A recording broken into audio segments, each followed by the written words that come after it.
Olá, hoje é dia da gente falar de comunicação e a gente tem aqui uma pessoa que entende tudo de rádio, de comunicação e desenvolvimento da comunicação a partir de muita gente que faz o mundo girar. Meu convidado define-se em 4 verbos: ouvir, ver, sentir e falar. Filho do seu Ricardo e da dona Silvina, cursou o primário no interior de Santa Rosa, Sarandi e Carazinho. O segundo grau em São Leopoldo. Teologia na faculdade da Escola Superior de Teologia, ESTE, e comunicação na área do rádio no exterior, em Frankfurt, Berlim, Munique, Londres e Hilversum. Marido da dona Marta, trabalha com comunicação. Teve o início do pastorado em Tuparandi e 3 de maio, viajou por 100 dias com a TV alemã sobre as áreas de colonização, inclusive transamazônica, foi secretário de comunicação da ISLB, participou da criação do estúdio de gravação de áudio Isaek, gravação e produção em Porto Alegre, o que levou à explosão da música gaúcha com a produção de LPs. Foi professor na Fevale sobre os sistemas de comunicação no Brasil, entre muitos outros trabalhos realizados. Hoje é aposentado e presidente do Conselho de Administração da Faculdade ESTE, em São Leopoldo, a segunda melhor instituição de ensino no Rio Grande do Sul, logo depois da URGS. Pai do Alexandre, falecido, do Gustavo e do Felipe, gosta de apoiar e incentivar pessoas na construção de uma vida comunitária. Leva um estilo de vida simples, com acento na manutenção das amizades. Para o futuro, olhar para frente, fomentar a energia alternativa e combater o desperdício do lixo. Hoje teremos uma conversa de peso com o seu Ilmar Kannenberg. Um grande prazer receber o senhor para essa conversa de peso. Eu que sou um grande fã do senhor. Estou lhe conhecendo e conversando com o senhor hoje pela primeira vez, o que acho que é um erro de caráter meu não ter lhe procurado antes, para beber um pouco desse conhecimento tão amplo dentro dessa área. Mas já lhe falei, né? Reconhecido por muitos dos nossos amigos em comum, que me diziam, é uma referência. E a gente vê as realizações, seu Ilmar. Deve dar um orgulho gigante tudo isso que o senhor empreendeu e faz na sua vida. Se eu olho para ti, eu acho que você está sendo muito modesto. Porque o seu trabalho tem excelente repercussão e é baseado, sobretudo, numa filosofia, num conceito de comunicação muito próximo ao que eu tenho e defendo desde quase do tempo de guri, quando eu comecei no rádio, que é a comunicação para uma aldeia. E como bem diz no site de vocês, Leon Tolstói, vocês o citam, e diz, se você quer ser conhecido, quer se tornar importante para os outros, fale da sua aldeia. E para mim, a aldeia é basicamente a comunicação. E hoje vamos tocar tambor na nossa aldeia aqui, então. Vamos tocar tambor, que é o slogan que nós usamos nas nossas emissoras. Que se o Érico Veríssimo fosse americano, seria um dos maiores escritores do mundo, por exemplo. Sem dúvida. Mas nasceu aqui em Cruz Alta, daí o pessoal não enxergou tudo isso, por exemplo. É verdade. Seu Ilmar, como é que começou a paixão pela comunicação? Olha, por necessidade e coincidência. Meu pai era carpinteiro, naquele tempo sem carteira assinada. Eu estava fazendo o segundo grau em São Leopoldo, nas férias eu tinha que trabalhar. O que eu trabalhava? Como balconista em lojas para ganhar algum dinheiro, principalmente em Casas Lange de São Leopoldo, vendendo Renner e assim por diante. E aconteceu que quando meus pais passaram a residir em Venâncio Aires, eu em Venâncio Aires fui trabalhar numa ferragem. E quando eu estava lá no início, justamente do trabalho, ainda em dezembro, apareceu um senhor da sua importância física, por exemplo, e perguntou, quem é o Kannenberg aqui? Eu disse, sou eu, 17 anos, sou eu. Fala alemão? Fala. Então vem fazer o programa em alemão, que é o Schweinskopf, ou cabeça de porco, que faz estar doente. Disse, faço.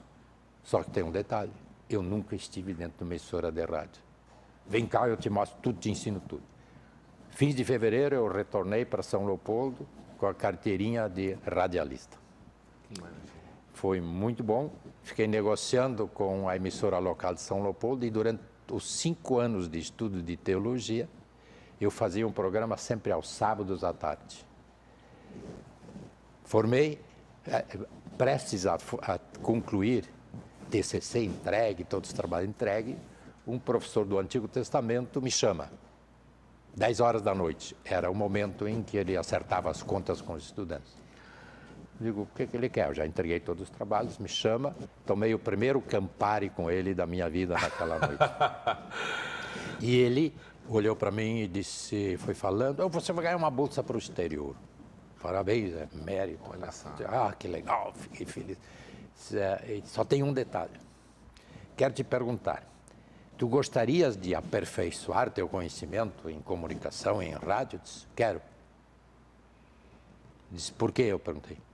Porque eu ouço esse teu programa. É uma ime. É ruim que dói. É ruim que dói. Que maravilha. E eu quero. E eu tenho um cunhado na emissora de Frankfurt, na Alemanha, blá, blá, blá, blá. Aí começamos. Então, foi Frankfurt, seminário na Universidade Livre de Berlim, com atravessar o muro toda hora. A gente toda semana atravessava o muro para contato com estudantes do outro lado. E depois em Munique, a igreja alemã me mandou para Munique, onde foi espetacular. Onde morava o coordenador, era a sede do coordenador da comunicação da igreja alemã, e ele me levou para tudo que é lugar da Europa, pude ir em conferência, etc, etc. E aí bebeu na fonte do que se faz de melhor em comunicação do mundo. Foi. Na ocasião, seguramente foi. E o meu professor na emissora de Munique era um moço que, com 15 anos, foi para a guerra. Na Polônia, junto com outros colegas. Retornou de lá, sem sola nos pés. Porque no inverno, o último inverno, de 44 para 5, havia soldado a sola da botina com o pé. Infelizmente ele caiu nas mãos dos franceses, que então fizeram a cirurgia, mas ele não podia caminhar descalço. Era uma pessoa anti-guerra. Dele eu herdei a minha convicção de que a guerra é tudo menos útil, né?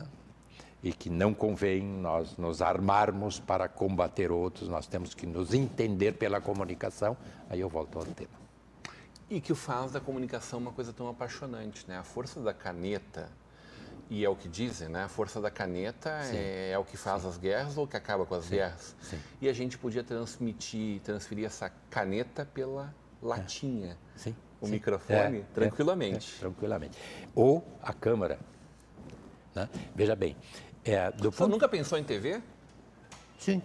O senhor participou de vários momentos. Sim. Mas hoje o senhor é uma pessoa que tem algumas rádios na nossa região. A gente usa cada vez mais a rede social.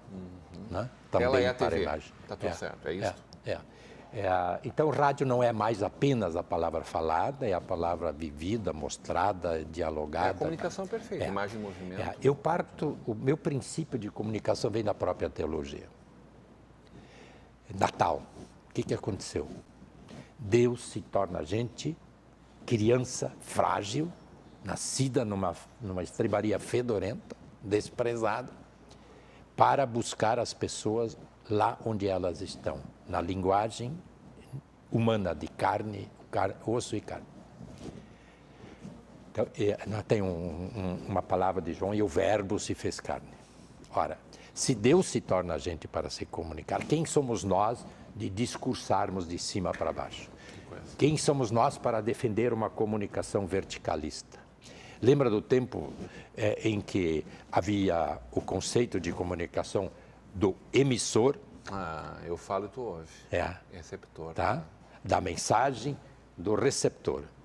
Pois eu comecei a dizer, não, olha aqui, ó. Alguém tem que dar o primeiro chute na bola. É verdade. Tá? Como você está fazendo. Alguém tem que dar o primeiro toque. E aí ela se desenvolve, a mensagem vai, encontra não um receptor, mas um conceptor.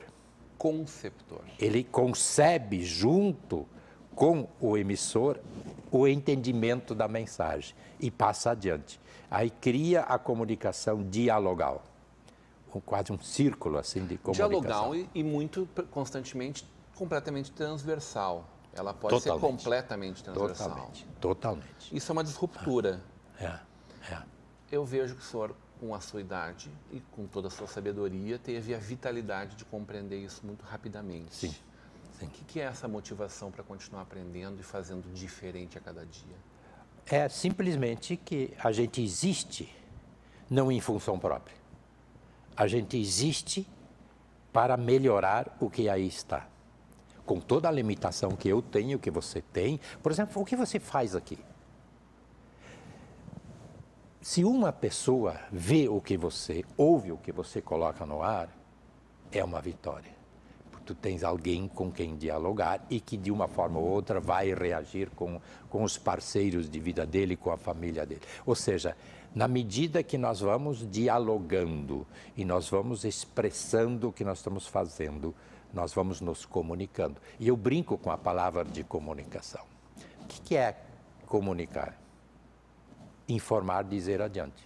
É um lado. É compartilhar. Tem uma notícia, compartilho contigo, a novidade, tá. Mas é muito mais, é conviver. Aí eu brinco com a palavra, né, que comunicação de fato significa ação comum, conjunta.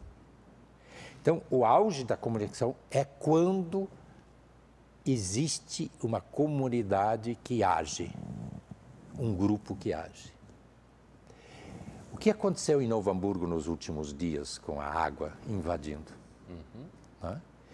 Houve um grupo que se comunicou, que se uniu com lideranças públicas, felizmente, e passou a apoiar os que tinham sofrido. Esse tipo de solidariedade faz parte, para mim, da comunicação. Ou seja, se você você entrevista alguém sobre segurança, o que for, e alguém tira um exemplo disso e começa a agir de acordo, é comunicação. Então, comunicação é convivência, é conviver, agir de forma conjunta. Isso eu entendo como comunicação. Ou seja, não é apenas a teoria da mensagem e do receptor. Me fala da Isaac. Que movimento foi esse? Que isso não foi uma ação isolada, né? Foi um movimento que catapultou a música para um outro patamar, o nosso regionalismo para outro patamar. Sim. O artista gaúcho... Responsável, inclusive, por nos legar aqui em Novo Hamburgo a nossa Rádio União, que fez 39 anos nos últimos dias. Sim, eu criei a Rádio União. Foi consequência desse processo. Bom, a igreja tinha a necessidade de produzir, esta foi a proposta do meu estágio, de produzir programas de rádio para as centenas de emissoras localizadas Brasil afora, onde havia uma comunidade, uma igreja local que queria colocar no ar um programa. Aí o que nós fizemos? Nós começamos a reunir pastores e professores e gente de comunicadores e criamos o curso intensivo de rádio. Com isso, nós conseguimos com que as pessoas das mais distantes localidades viessem e produzissem o programa de mensagens bíblicas, interpretação e informação. Nós chegamos a 150 emissoras para quem nós mandávamos programas. E simultaneamente havia a necessidade de gravar música, porque na igreja se canta, tem corais. O Coral da Ascensão de Novo Hamburgo era famosíssimo na época. Foi um dos primeiros que gravou, inclusive, um LP. Então, passamos a produzir, a criar uma infraestrutura para a produção de música, de discos. Por exemplo, o artista gaúcho saía daqui, viajava, o grupo viajava 72 horas até São Paulo, ainda sem asfalto. Lá pagava pensão, o hotel, estúdio e ainda a gravação do LP, que recebia posteriormente por remessa postal ou sempre como.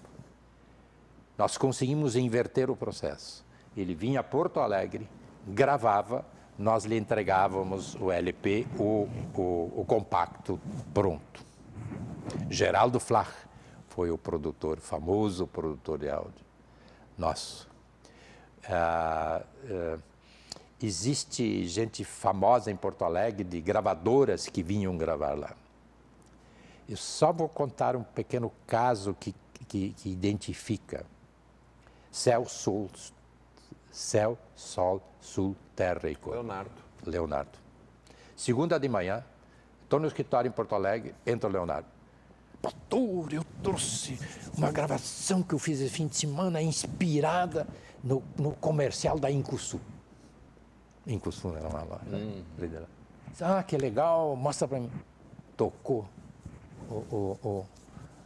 a música para mim. Que é quase uma oração, essa música? É, aí ele disse, eu quero lhe dar de presente essa música, pelo apoio que o senhor tem dado.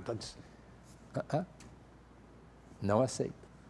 Como não aceito? Não, tu vai registrar essa música, porque eu tenho quase certeza que essa música vai ser um sucesso.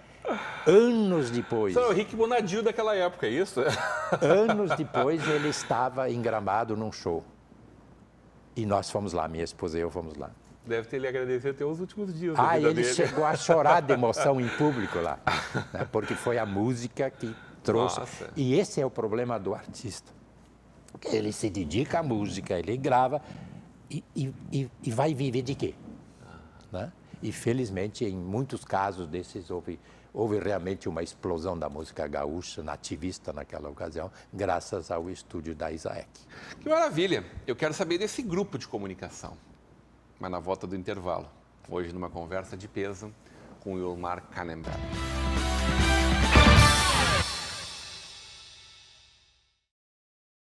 De volta para uma conversa de peso, hoje recebendo esse homem de comunicação, referência na nossa região, no nosso estado, Brasil afora. Falou da experiência internacional dele, seu Ilmar Kannenberg. Quero conversar um pouquinho com ele sobre essa experiência, que é esse grupo de comunicação, né, DIAL, que detém concessão de 6 rádios, né, e que abrange uma área geográfica enorme pela potência das rádios. Como faz essa construção? Como mantém isso dia a dia? A gente vê aí um grupo com a força do Jornal INH que não consegue ter uma rádio FM e o senhor tem elas estouradas aonde estão, elas são líderes de audiência. O senhor que, junto com o Beto Ode, falávamos aqui agora, fundador da Rádio Laser, hoje é a Rádio Novo Tempo, né, da Igreja Adventista, criador do nome da Rádio Alegria e cofundador da rádio junto com o Beto, né? E agora essas rádios desse grupo maravilhoso que o senhor conduz. Início. Minha experiência com o Ministério foi numa época em que as rádios eram concedidas não por edital público. Eu sempre brinco que a concessão era assim. Olhava para o fulano, Beltrão, disse, é edital. Não era edital, mas é edital. Claro que a gente teve, pegue o caso da Rádio União, padrinhos fortes na época. Arnaldo da Costa Prieto, Miguel Schmitz, prefeito de Novo Hamburgo. Quer dizer, políticos... O próprio Jornal INH? O próprio jornal... Não, ele apoiou essa ele questão, apoiou, né? Apoiou muito. É. Então, toda essa evolução. Aí, quando eu saí da Fundação Isaac, que tinha a gravadora, a Rádio Não aqui, a Rádio Não em Blumenau, eu fui trabalhar na pastoral escolar da Instituição Evangélica de Hamburgo Velho por 10 anos. E um dia, ao final de 9 anos, digamos, eu recebo um telefonema de Brasília. Um amigo meu, no Ministério, disse, onde você anda? Estou por aí. Vem cá, quero falar contigo. Voltei com Gramado, Estrela e Panambi. Que maravilha. As 3 emissoras. Iniciamos. São emissoras voltadas ao serviço à comunidade. Essa é a ideia, dentro do conceito de comunicação, de que comunicação é ação comum. E a Marta, minha esposa, assumiu a coordenação da rádio de Gramado. logo depois veio, só para citar um exemplo de influência comunitária. Isso no começo dos anos 90. 89. 89. 89, para ser preciso. Horst Fruck era sócio, inclusive, né? Depois ele se retirou, mas foi um grande apoiador. Bom, moral da história. Ação comunitária, como funciona? Um pequeno exemplo de Gramado.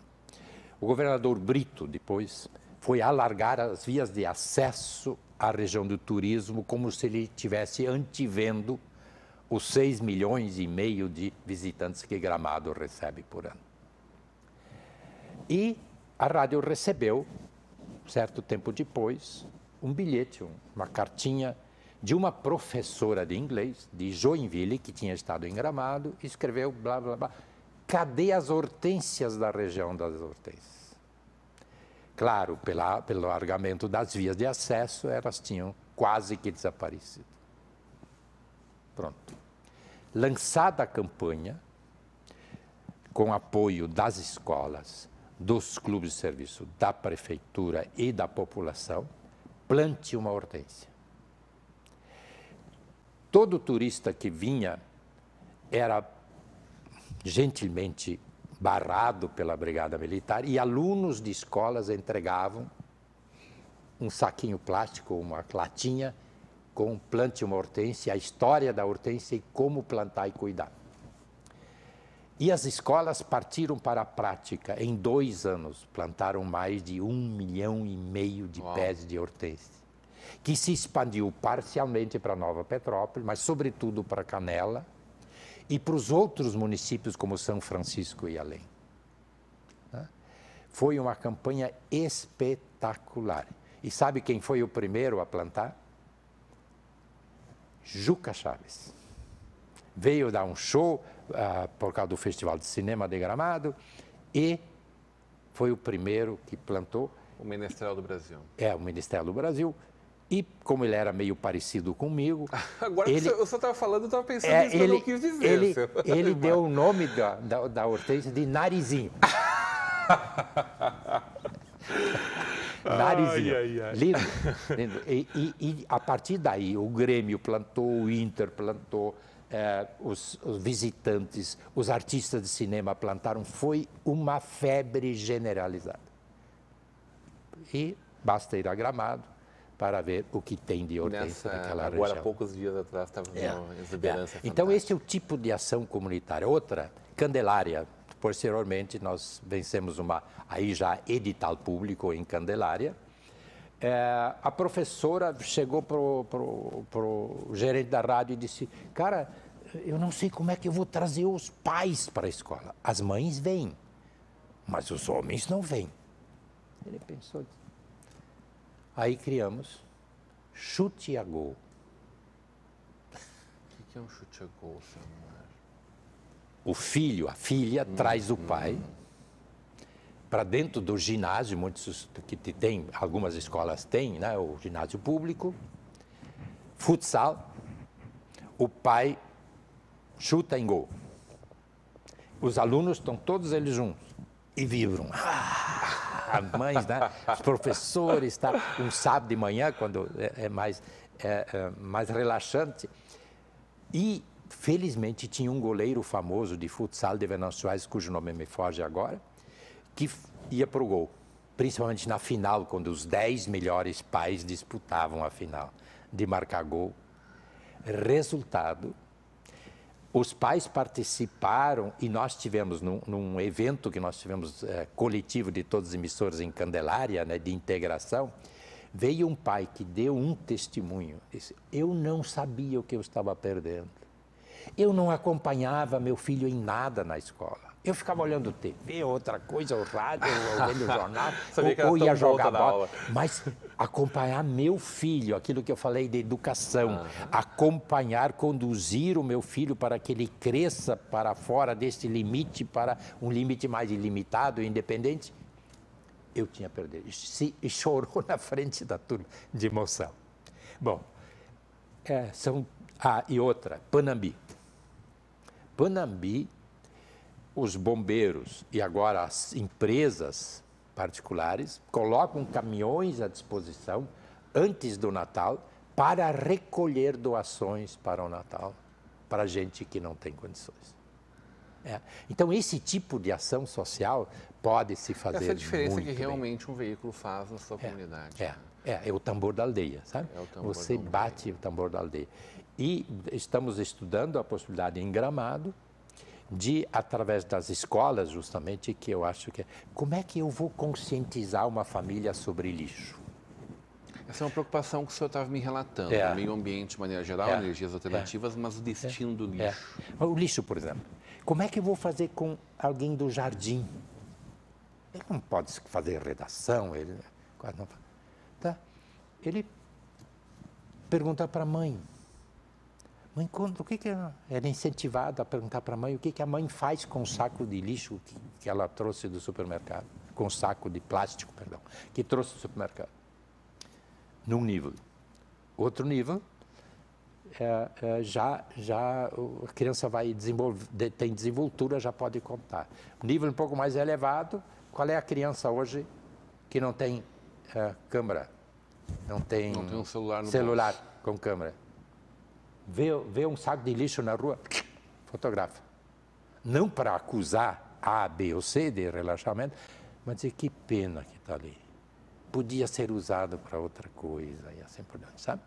Então, esse é um trabalho que agora está se desenvolvendo, talvez funcione lá ou em outro lugar. E vamos ver se conseguimos ajudar assim, a conscientização de responsabilidade para com o meio ambiente. Um filho que é um cineasta, né? O Felipe... ator da Globo, a gente viu ele Sim. em vários momentos também, evidentemente, ator de grandes... protagonista nacional, né? Sim. Trabalha com o senhor hoje. Ele hoje nos ajuda. Quem era o diretor-geral era o nosso filho mais velho, ele infelizmente faleceu. E o Felipe, então, veio ao nosso encontro e está nos ajudando muito. Os netos estão assumindo gradativamente também.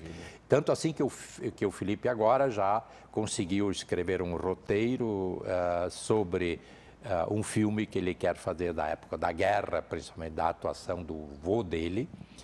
É um personagem muito relevante na história de Novo Hamburgo. Na história de Novo Hamburgo, 37 anos de atividade como pastor em Hamburgo Velho, Colégio Sinodal, Casa Materna, Faculdades Este e assim por diante. O pastor Pommer. Pastor Pommer. E esteve preso na guerra por ser alemão, junto com outros, e essa história da prisão e da época da perseguição. Por exemplo, quando Alexandre Kerber escreveu o livro sobre o pastor Pommer, na pesquisa toda nós achávamos que tínhamos no Brasil em torno de 19 presídios políticos, né, para políticos, para não chamar de campo de concentração, que alguns eram, mas não eram comparáveis em nada com a Europa. Em todos os casos, presídios desse tipo. Agora nós sabemos que foram 39 ou 40 até, né? E sabemos também que os presos políticos que mais sofreram foram os japoneses em São Paulo, e mais apanhados. Como é que o senhor está enxergando o caminho da comunicação? A gente já está com o nosso tempo estourado, mas eu não posso ter uma personalidade como o senhor na minha frente não lhe perguntar isso, né? A bagunça que os meios de comunicação tradicionais vêm vivendo. E, por outro lado, brincava com isso, sobre isso. O senhor não está preocupado com o homem lá que há 100 anos atrás disse que as rádios iam morrer? Porque alguém sentenciou que com a chegada da TV a rádio ia morrer. E o que a gente vê hoje no Rio Grande do Sul é uma rádio gaúcha, o veículo talvez mais forte de todo o estado neste momento. A rádio, essa centenária rádio, né? Por uma razão bem simples. No exato momento que você vê a evolução da rede social, não como inimiga, mas como parceira, que você vê a TV não como adversária do rádio ou vice-versa, mas como complemento, como necessidade de formação, de ação conjunta comunitária, as coisas mudam. E eu posso te dizer que a audiência de rádio está aumentando sensivelmente pela produção de conteúdo, como você está fazendo. O seu programa deve estar aumentando gradativamente pelo interesse que eu tenho. Por quê? Entre outros. Por mais triste que seja, o pessoal está perdendo a credibilidade nas informações na rede social, por causa do fake news. Olha, o que se coloca no ar, É verdade. se eu te contar o que eu leio diariamente sobre o presidente da República ou outros políticos nossos, ou, enfim, políticos, e vai conferir e nada disso é verdade, ou pouca coisa é verídica, né? Se não for distorcida, volta a credibilidade. Ou seja, eu preciso ter um local em que eu possa me informar sem me deformar. E eu considero, então, esse tipo de programa como você faz, ou esse tipo de trabalho como a TV Vale faz, como nós fizemos, como outros fazem, complementações extremamente salutares para a formação da comunidade democrática neste país. Adorei falar com o senhor. A bênção, por favor. Toda sua. Toda Hoje, numa conversa de peso, esse grande comunicador e empresário da comunicação, o Mark Hannenberg. Continue agora com a programação da nossa Vale TV e da nossa rede comunidade de televisão.